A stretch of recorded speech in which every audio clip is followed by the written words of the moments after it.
Last month, Mayor Mamdani vetoed the controversial buffer zone bill for protests outside of schools. Now the city council speaker is trying to make some changes to keep the mayor from vetoing it again. Bauman spoke with her about it today. City Council Speaker Speaker Menin is trying to find a way around Mayor Mamdani's very first veto.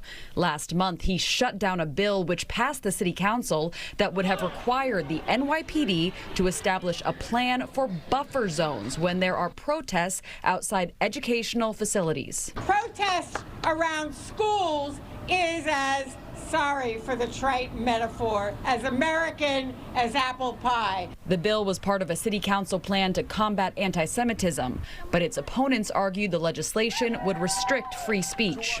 The effect that may mute our young people from raising their voices at a time where everybody is under attack makes no sense at all. While Speaker Menin insisted Wednesday that she had enough support to override the mayor's veto, she's tweaking the bill instead. We will introduce and hold a hearing on amended legislation that more clearly defines educational facilities as early childhood education sites and most K through 12 schools. Institutions like teaching hospitals, libraries, as well as colleges and universities will be excluded in this 2.0 version. In other words, the NYPD would not be required to create a buffer zone plan for protests like the ones we saw at Columbia University. By taking colleges out of the new iteration of the bill, does that take the teeth out of the bill? Look, at the end of the day, we heard a lot of feedback from students at different nursery schools, at kindergarten, at different programs that were located within synagogues, that were located within community centers, the JCCs, and 92nd Street Ys.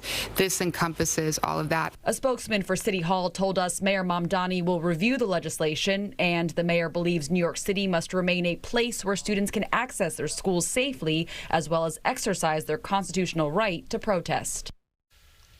And the twin of this bill, which requires the NYPD to establish a buffer plan for protests outside houses of worship, passed the city council with such a majority that it could not be vetoed. Christine. Allie, if this bill passes, the mayor does not veto it. What does that mean for protests like at universities? So it essentially means the way that protests are policed at universities or colleges would not change. Right now, the NYPD actually does have the power to create buffer zones outside of schools and colleges, and they often do at protests, but the way and how, when and where and how they do it can sometimes be murky for the general public. So this bill would essentially codify that process, but only for daycares up to high school. Absolutely. All right. A lot to keep track of there, but you did a great job explaining it all, Allie. Thank you.